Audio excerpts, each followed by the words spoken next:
Великая Китайская стена не возникла как украшение и не задумывалась как зрелище. Ее строили не ради путешественников, открыток или взглядов сверху. Она появилась из одного чувства — страха. Перед этой линией камня и земли возникает вопрос, от которого невозможно уйти. Что заставляет государство протянуть преграду на тысячи километров? Сколько человеческих жизней допустимо положить ради ощущения безопасности?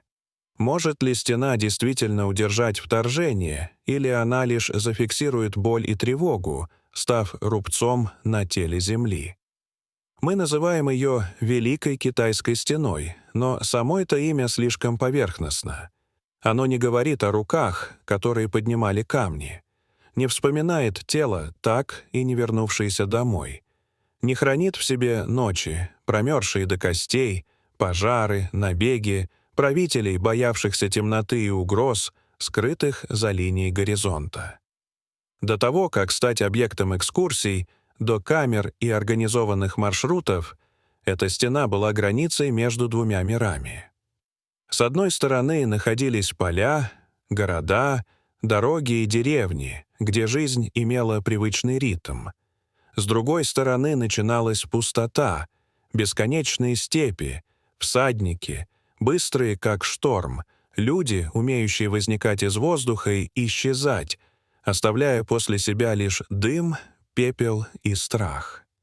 На протяжении веков север Китая вновь и вновь сталкивался с одной и той же угрозой. Внезапные налеты, огонь в деревнях, украденные запасы, вытоптанные поля. Императоры сменяли друг друга, династии рушились и возрождались, но ужас ожидания, когда из ниоткуда появится море копий и лошадей, оставался как навязчивый кошмар, который невозможно стереть. Сначала ответом не была одна стена. Их было множество. Короткие линии, земляные насыпи, отдельные форты, деревянные ограждения, возведенные в спешке и также быстро разрушенные. Каждое поколение добавляло свой фрагмент. Каждый правитель верил, что именно его усилия станут окончательными. Но ни один не достиг полной победы. Затем наступает момент, когда страх превращается в план. К власти приходит человек, одержимый идеей объединения всего — законов, дорог, мер и даже стен. Император, которого история запомнит как первого властителя объединенного Китая, смотрит на север и видит не варваров, а слабость. Разорванную границу, полную пустот. И он решает, что эти пустоты должны исчезнуть. В этот момент стена перестает быть разрозненным набором укреплений и начинает превращаться в единый организм. В линию, которой предстоит пересечь горы, пустыни, реки и долины. Больше не отдельные участки, а одно тело из земли, камня, кирпича и башен. Змея, чье рождение потребует жертв от бесчисленного множества людей. Первые рабочие отряды поднимаются на хребты, где прежде не было ничего. Ни дорог, ни поселений. Только скалы, зимний холод и летний зной. Приказ не допускает сомнений. Здесь должна стоять стена. Здесь будут проходить солдаты, зажигаться сигнальные огни, передаваться срочные вести. Там, где сегодня пустота, кому-то придется рисковать жизнью, чтобы заполнить ее. Крестьян, никогда не покидавших родные деревни, солдат, ремесленников, пленных, согнанных со всех концов, гонят на север словно человеческий поток. Никто не знает, увидит ли он дом снова. Многие не увидят. Для тех, кто правит, стена — это не просто укрепление, это заявление. Способ показать миру и собственному народу, что граница империи нерушима. Что государство может гнуться, но не ломаться. Они не могут представить, что спустя века миллионы людей будут идти по этим камням, улыбаясь, фотографируя, снимая видео, легко рассказывая эту историю, не подозревая, что под каждым шагом может лежать имя, которое никогда не было записано. Здесь начинается путь рассказа. Не с открытки на закате, а с прямого и неудобного вопроса, какой ценой покупается безопасность империи. Строительство Великой Стены начинается на гребнях гор, там, где раньше была только каменная пустота и обрывы. Здесь нет механизмов, нет кранов, нет дорог. Каменные блоки тянут руками, волокут по склонам, поднимают в корзинах на плечах. Люди выстраиваются цепью, передавая груз друг другу, словно живой механизм. Тот, кто падает, поднимается и продолжает. Остановка означает замену и забвение. Днем стройка наполнена шумом, удары по камню, команды, тяжелое дыхание и шаги. Ночью все погружается в тишину, нарушаемую только треском огня. Кто-то думает о семьях на юге, кто-то не отрывает взгляда от северных равнин, опасаясь появления всадников. Рабочую силу собирают повсюду. Реквизированные крестьяне, осужденные, солдаты, мастера. Формально цель одна — защита государства. Но истинная роль стены шире. Она защищает не только от внешнего врага, она контролирует внутреннее пространство, проходы, торговлю, движение людей. Это постоянное напоминание о власти трона. Если император способен подчинить горы, он способен подчинить и людей.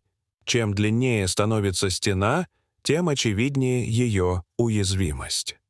Она может быть высокой и протяженной, но никогда не будет выше страха тех, кто ее задумал. Набеги не исчезают из-за наличия камня. Захватчики находят слабые места, используют зиму, подкупают командиров, пересекают замерзшие реки. Стена замедляет, усложняет, предупреждает, но не становится абсолютным щитом. Вдоль нее поднимаются сторожевые башни, расположенные на равном расстоянии. Каждая — это изолированный мир. Внутри живут солдаты, проводящие годы вдали от всего знакомого. Они спят на жестких настилах, питаются простой пищей, терпят холод и одиночество. Их обязанность — смотреть в небо, оценивая погоду, в степь, выискивая пыль от копыт, на дым, чтобы понимать сигналы соседних башен. Стена — это не только камень, но и система связи.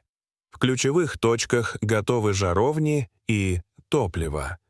1 — огонь означает наблюдение, 2 — угрозу, 3 — серьезную опасность. За считанные минуты сообщение проходит десятки и сотни километров, быстрее любой лошади. Линия света в темноте соединяет горы и долины, давая империи время реагировать. Проходят столетия, династии сменяются. Одни участки забрасываются и разрушаются, другие укрепляются и перестраиваются. Каждая эпоха добавляет свой слой — новые башни, новые материалы, новые маршруты. Наступает парадоксальное время, когда страной правят потомки тех самых кочевников, от которых стена должна была защищать. И она начинает охранять уже их власть. Позже новые династии возвращают контроль и преобразуют стену. Появляется обожженный кирпич, системы водоотведения, внутренние лестницы, огневые позиции для порохового оружия. Некоторые участки превращаются в укрепленные коридоры, повторяющие линии гор, словно продолжение самого рельефа. Стена поднимается и опускается, исчезает в тумане и снова возникает. У ее подножия живут крестьяне, работают рынки, растут деревни. За ней тянется горизонт степей. Для людей приграничья стена означает одновременно защиту, тяжелый труд и неизвестность. Это граница, за которой существует иной мир, опасный, но необходимый для торговли. Со временем рождается поверье, живущее до сих пор. Стена построена на костях тех, кто ее возводил. Это не буквальная истина, но точное отражение ощущения цены. Для многих она была оплачена жизнью. Сегодня те, кто идет по ней, редко задумываются об этом. Но каждый камень хранит след усилий, приказов, страхов, решений и сломанных судеб. На протяжении веков Великая Стена была прежде всего линией труда и войны. Затем она стала символом. Путешественники, ученые, камеры, фильмы превратили ее в легенду. И вместе с легендой родился миф о том, что это единственное творение человека, видимое из космоса невооруженным глазом. Звучит красиво, но это неправда. С орбиты стена тонка и сливается с ландшафтом. Она не светится линией через континент. Ее сила не в космосе. Ее сила здесь, на Земле. Сегодня одни участки заполнены туристами, гидами, школьниками, парами, поднимающимися по крутым ступеням ради фотографии. В других местах стена почти исчезла. Обрушенные камни, полуразрушенные башни, трава, поглотившая все. Для тех, кто ее строил, это были приказы, холод, страх и изнурительный труд. Для нас остается вопрос, как это вообще стало возможным? Великая Стена не остановила все войны и не предотвратила все вторжения.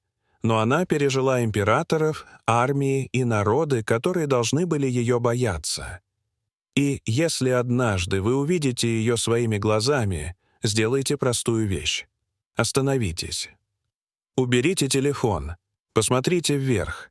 Эта линия, исчезающая среди холмов, сумма страхов, амбиций, жертв и труда миллионов людей, чьих имен история так и не узнала.